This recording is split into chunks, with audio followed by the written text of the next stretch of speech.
दोस्तों, आज हम बात करने वाले हैं हाल ही में रिलीज हुई फिल्म हाउसफुल 5 की, जिसकी डिमांड आप लोग काफी समय से कर रहे थे। तो वीडियो को लाइक करना न भूलें और चलिए कहानी शुरू करते हैं।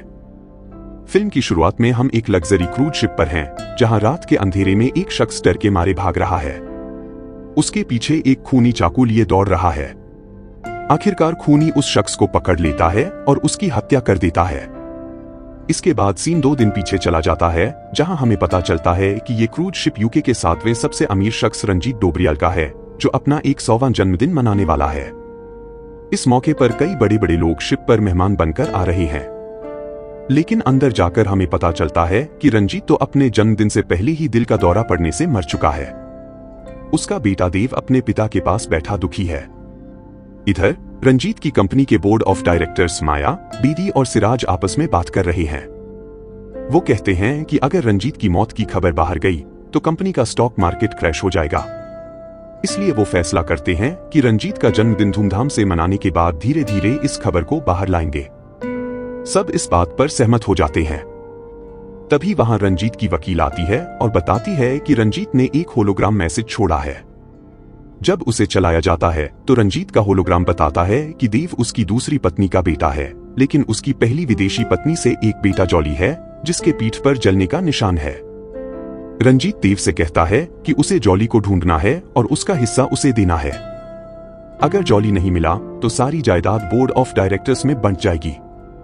ये सुनकर सब हैरान रह जाते हैं। थोड़ी देर बाद पता चलता है कि रंजीत की इस पार्टी में जॉली भी आने वाला है।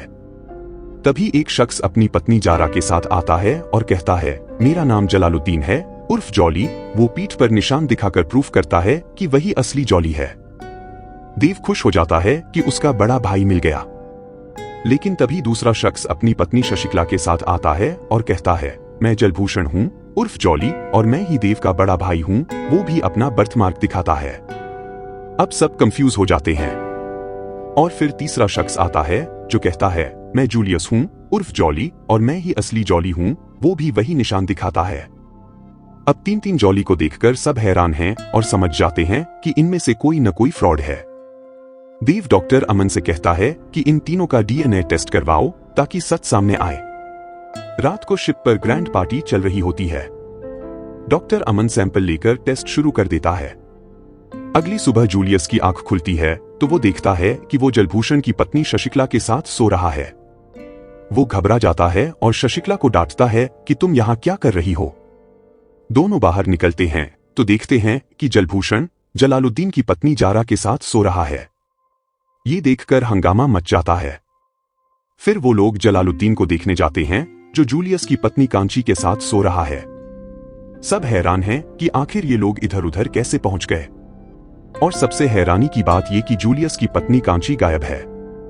कांची के गायब होने पर जलालुद्दीन सबसे ज्यादा टेंशन में दिखता है, जिसका राज हमें बाद में पता चलेगा।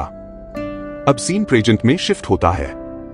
सब कांची को ढूंढ रहे हैं, लेकिन वो कहीं नहीं मिलती।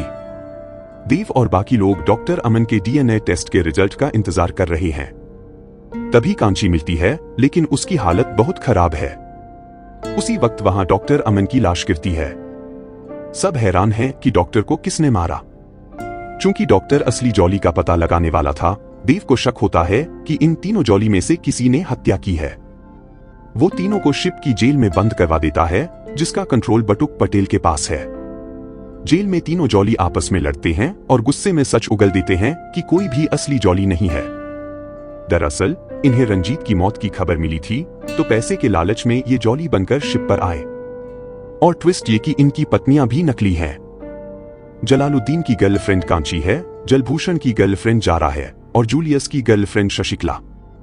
इन्होंने अपनी गर्लफ्रेंड्स को एक दूसरे की नकली पत्नी बनाकर बाकी जॉली पर नजर रखने को कहा था। सच जानने के बाद ये तीनों फैसला करते हैं कि वो खूनी का पता लगाएंगे। इधर देव ने पुलिस को मर्डर की खबर दे दी है।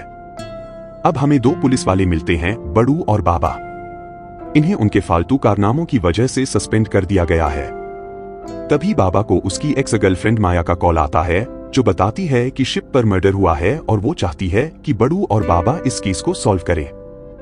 बड़ू को आइडिया आता है कि शिप पर जाकर वो मजे करेंगे और खूनी को पकड़कर पैसे भी ऐंठ लेंगे। बाबा को भी ये प्लान पसंद आता है। इधर तीनों जॉली जेल से किसी तरह निकलकर खूनी का पता लगाने निकल पड़ते हैं। इनका प्लान है कि पहले रंजीत की लाश को समुद्र में फेंक देंगे और इनकी गर्लफ्रेंड्स डीएनए सैंपल्स को लैब से डिस्ट्रॉय कर देंगी ताकि कोई प्रूफ न बचे। लेकिन गलती से ये रंजीत की लाश को एक कमरे में छिपा देते हैं क्योंकि लोग उनकी तरफ आ रहे थे। उधर गर्लफ्रेंड्स लैब में सैंपल्स डिस्ट्रॉय करने जाती हैं, तभी वहां देव आता है और डॉक्टर की जेब में कुछ चेक करके चला जाता है। ज़ारा इसका वीडियो बना लेती है और कहती है कि जरूर देव ने ही डॉक्टर को मारा है। गर्लफ्रेंड्स अपने बॉयफ्रेंड्स के पास लौटती हैं जो रंजीत की लाश फेंकने का इंतजार कर रहे हैं। शशिकला वीडियो दिखाती है जिसे देखकर सब खुश हो जाते हैं कि अब वो प्रूफ कर देंगे कि देव ही खूनी है। जूलियस कहता है कि पुलिस भी आने वाली है तो सबूत तैयार रखो। वो रंजीत की लाश ठिकाने लगाने जाते हैं लेकिन गलती से देव की लाश उठा लेते हैं क्योंकि देव को पहले ही कोई मार चुका था।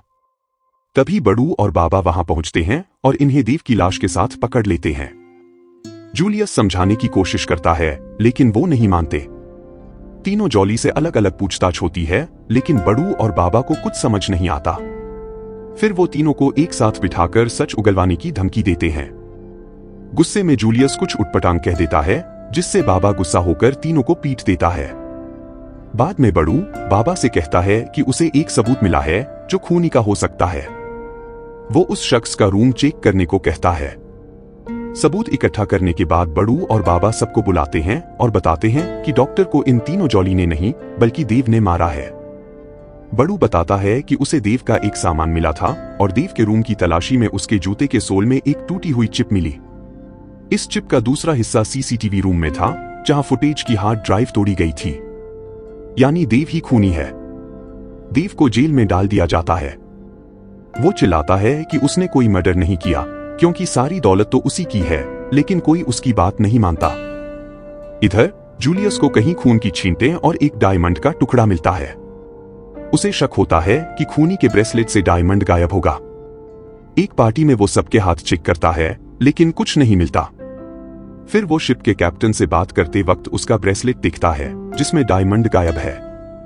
जूलियस बड़ू और बाबा को ये बात बताता है लेकिन तभी शिप की लाइट चली जाती है। हंगामा मचता है और वो कैप्टन को पकड़ लेते हैं। तभी बड़ू और बाबा के सीनियर ऑफिसर दगडू की एंट्री होती है जो शिप पर मर्डर्स की खबर सुनकर आया है। वो देखता है कि कैप्टन भी मर चुका है। दगडू बताता है कि उसने पहले ही जांच की है। कैप्टन ने डॉक्टर का मर्डर देखा था लेकिन उसने मर्डर नहीं किया। दगडू रंजीत की लाश लाता है जो कहीं पड़ी थी। वो सबको एक एक लेटर देता है जिसमें उनके पुराने कांड लिखे हैं। माया के लेटर में पता चलता है कि उस पर गैम्बलिंग की वजह से करोड़ों का कर्ज है। दगडू कहता है कि शायद उसने पैसे के लिए मर्डर किया हो। देव पर भी एक हिट एंड रन केस था जिसे उसने पैसे देकर दबा दिया था। दगडू सबको एक्सपोज करता है और कहता है कि अगली सुबह तक वो असली खूनी का पता लगा लेगा। रात को एक मास्क वाला शख्स दगडू को मारने जाता है लेकिन वहां दगडू नहीं होता। रिवील होता है कि मास्क वाला देव है। दगडू उसे पकड़ लेता है और कहता है कि असली खूनी तुम हो। तभी जूलियस आता है और बताता है कि वो एक डिटेक्टिव है जिसे रंजीत ने असली जॉली ढूंढने के लिए हायर किया था, लेकिन अब वो खूनी को पकड़ रहा है। तभी एक और मास्क वाला शख्स आता है जो देव को मारकर भागता है। जूलियस उसका पीछा करता है।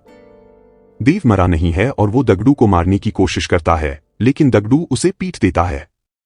दगडू बताता है कि उसे शक था कि खूनी एक नहीं दो हैं। जूलियस जिस मास्क वाले का पीछा कर रहा था वो जलभूषण निकलता है। जलभूषण गंतानकर सबको बताता है कि उसने देव के साथ मिलकर प्लान बनाया था।